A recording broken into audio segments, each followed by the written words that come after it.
Hi guys, dadalhin namin ngayon sa vet si Kitty. Ang hangin, lakas ng hangin dahil. Sitas na. Lakas ng hangin.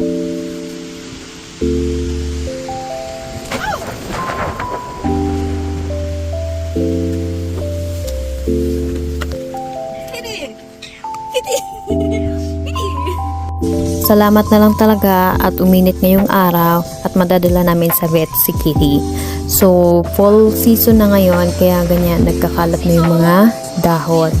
So, by next week maybe ano na yung mga dahon naglalagas na yan ay mga puno.